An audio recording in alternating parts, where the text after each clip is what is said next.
funny. It was great to have her here at the layover. Please, everyone, give it up for Jessica Sele.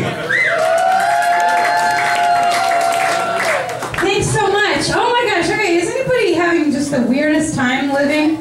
Just like feeling real weird. We just gotta shake it off. I have this weird feeling about life, like it's like this weird fake weird thing that happens. I don't know. I don't know. But I feel pretty good about this guy being behind me to support me through this weird experience. He's like putting his arm around me, but he's really glad he has a super long arm, so he doesn't have to like touch me too much. It's like, there, weird white girl. I smell bad. In his defense, I smell really weird. I do, and I've noticed that I'm starting to smell like bad enough that I've noticed that people have started moving away from me on BART, which is kind of great because everyone likes more space, but it also kind of hurts my feelings sometimes. True story. I was on a hike through the woods and up in Tilden over there the other day, and I was just on a hike by myself, and then this guy starts to run by me. He's got his headphones on and he's pouring sweat, like just drip, because he's on a jog. That's good. And then as this sweaty man runs past me in the middle of the woods, he yells, "Take a bath!"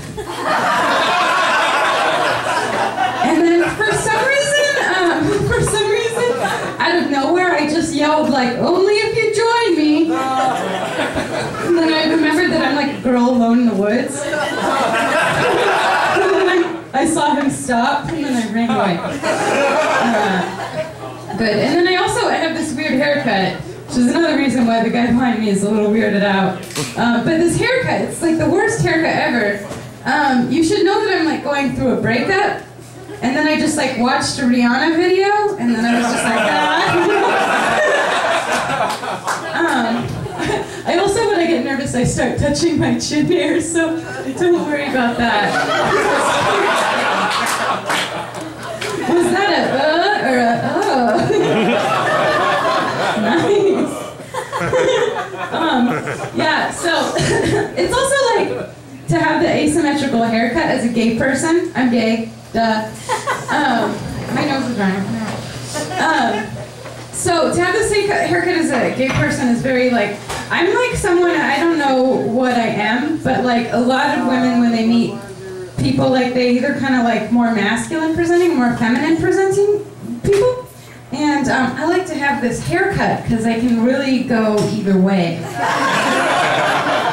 So as I'm like talking to someone and I feel like she likes more masculine present, I can just kind of be like, oh yeah, totally, yeah. That WNBA game was so crazy. And then my other side is just so like, shut up.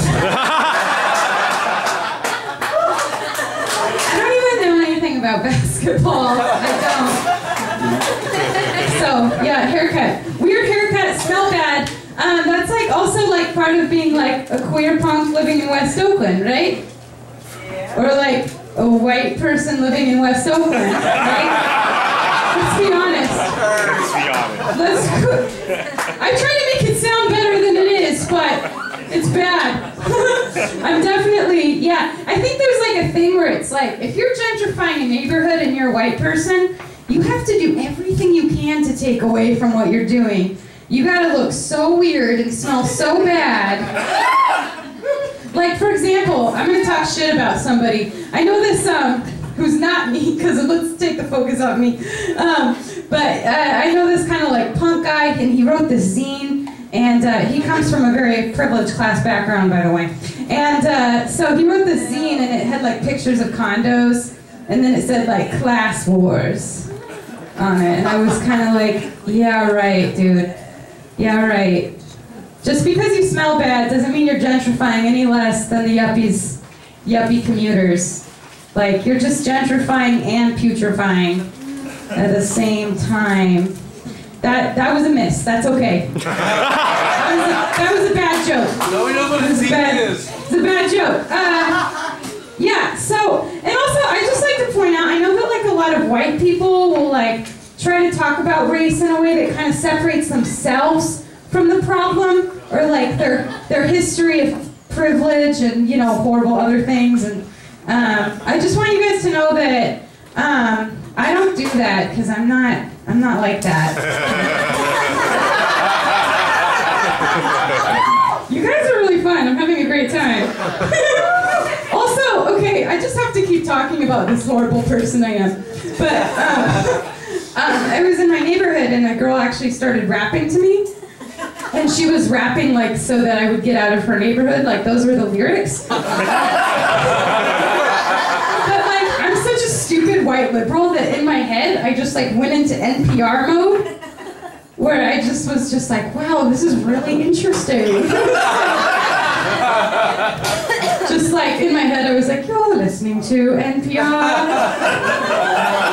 That was an African American female. I was like, no, she wants you to move. She wants you to get out. And then somebody wrote downtown, like, get out Whitey or something like that. And then my first emotion was just kind of like, oh, what did we ever, only the worst things possible in humanity. We've done them and continue to do them. So that's what we do. I feel like it's funny to me when people say it like people get really uncomfortable and they're like, oh, what is this, because of slavery? Like, are you bringing that up again? And they say it like it's like, oh, is this about the one time I looked at that waitress? It's like, no, it's a bigger deal than that. Those sorts of things. Horrible. Good. I have to talk about sex now.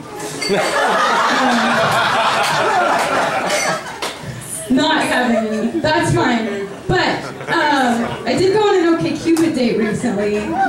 Thank you. It was really weird. It was bad. I didn't like it. I think at one point, what did she say in the middle of the date? Oh, at one point she said, stop being so awkward. Like, that's something to tell someone with social anxiety disorder, like, stop being so weird. First of all. And then she also said, like, when she was trying to, you know, work it, she was like, I bet that nobody thinks you're as cute as I do. I was like, they probably do, right? Come on. So I slept with her. Show her how cool I am. Great, that's kind of what I do.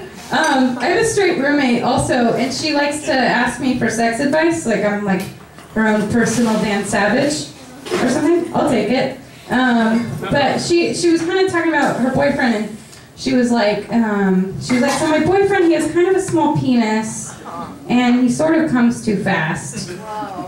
And then I was like, I took it seriously. I was like, you know what you could get like a strap on. No, you're gonna want to stay for this, sir.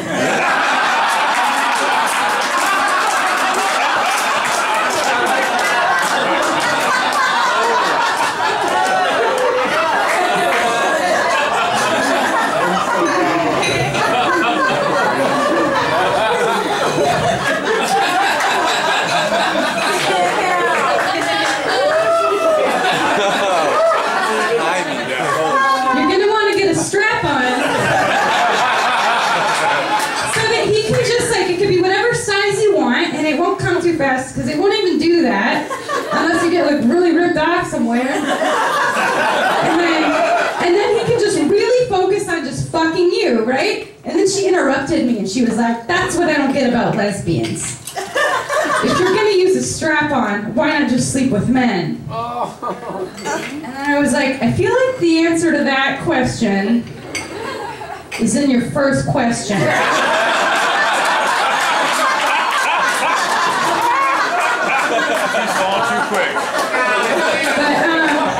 I do want to leave you with this masturbation tidbit, because I obviously masturbate constantly, and I don't mean to brag, but I'm really, really good at it. And I had an orgasm. Has anyone ever had an orgasm that's so good that you just like fucking see color and shit? I had an orgasm recently that was so fucking intense that as I was coming, I just like saw the Chicago Bulls logo.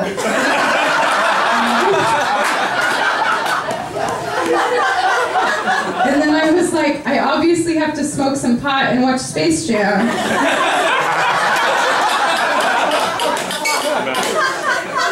And then I was like, I'm gonna be all right.